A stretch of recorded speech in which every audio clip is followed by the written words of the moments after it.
How you all doing out there? Thank you. Thank you. Thank you. I'm honored and I'm blown away, even though this is my 25th year plus doing this. I've been doing this for a quarter of a century now, which is quite amazing for me in the process. Thank you. And I've had the privilege now of working with more than 3 million people live in events from more than 80 countries around the world. So at this stage, I got to tell you something. I could be an idiot, and I would know that there are certain patterns that cause people to be fulfilled, to be happy, to fit, to be strong, to feel alive, to be vibrant, to have passion in their life, to do well financially, but even more importantly, emotionally, psychologically, spiritually, in their health and their relationships.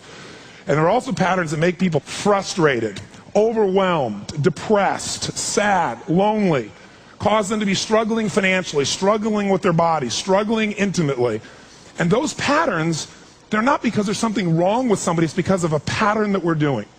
And I've spent a quarter of a century of my life basically studying the most successful people in the world and the most challenged, and figuring out what's the fastest way to create a change in basically developing the one thing that all people have in common who succeed. They're leaders. This is a leadership program. Because I don't care what style you are. I don't care if you're a mom. If you're a great mom, you lead your child. You're not led by your child. Or a great dad. If you're a great business person, you're a great salesperson, you're a great negotiator, you're a great anything. You're a great human being. This has been my entire life's obsession. What makes the difference in people's lives? And that leadership component, as I say, doesn't always mean somebody follows you. A leader is somebody who lives life on their terms. That you will never settle for less than you can be or share or give or create. It's not what we get that makes us happy, it's who we become. How we live our life, who we are as a person. People can take away all the things, but who you become, no one can take away. And the problem is most of us are trying to be something we're not. And it isn't so much about change, about changing yourself. The change happens when you be yourself.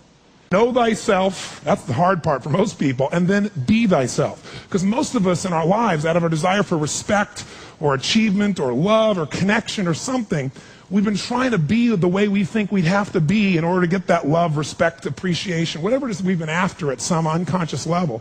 And we've been doing it so long that we think that this is who we are. Because success without fulfillment is failure. And I can't tell you how many people I work with who are supposedly the best in the world at what they do, and they have more money than they can spend, and they have all these people that love and respect them, and yet they're unhappy inside. Because if you want to know what's really you, where you're going to be alive is when it's really you. And you may even think you know who you are because you've been living a certain way, but I'll tell you how you'll know. You'll feel euphoric, you'll feel strong, you'll feel unlimited, you'll feel free. I have seen, out of 3 million people around this earth in 80 countries, I've seen just about anything you can see, and there are only so many patterns. And what you're going to find underneath all of this behavior is we have the same needs. There are 6 human needs we're going to review tonight. When you understand what those needs are and which ones you're focusing on, you start to understand why people do the crazy things they do, including you and I. And you begin to understand, hey, there might be a better way to meet my needs, and I don't have to get caught up in this game of stress and frustration and upset, or I could really help this person I care about, because I could see what's really going on. Part of what we want to accomplish here as leaders is we want to become practical psychologists.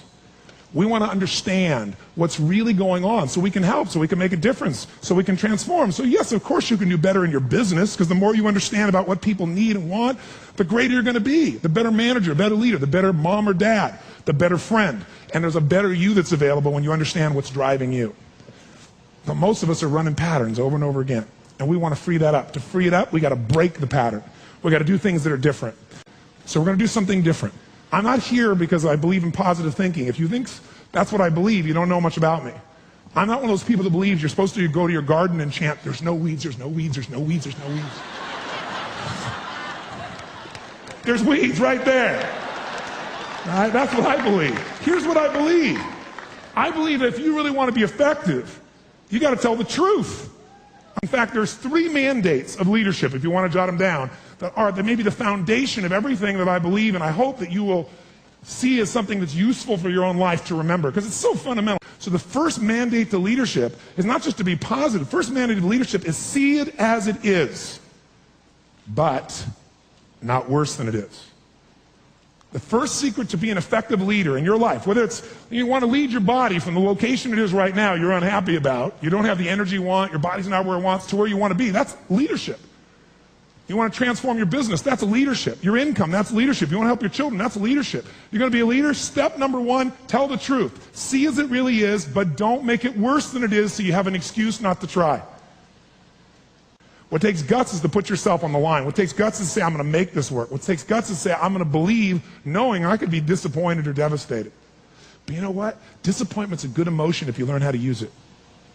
Anybody can see it as it is and maybe be honest, but here's the real secret. Can you come up with a vision? Step two is see it better than it is. That's part of what we're going to do this weekend. Seeing it as it is, you got to be honest. And there's not anybody in this room, including me, doesn't have areas of their life that can be made better. But if we can figure out what they are and tell ourselves the truth, regardless of what other people think, then we got a chance to make a change. I learned something from General Schwarzkopf, one of the best leaders I've ever met. And I got a chance to spend quite a bit of time with him over the years.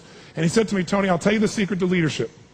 He said, the whole secret to your life, for any group, any individual, is no individual, no organization can get better until they can admit something's wrong. And so you know what the problem is? No one wants things to be wrong, so we compare ourselves to others who are doing better than so we can feel really good.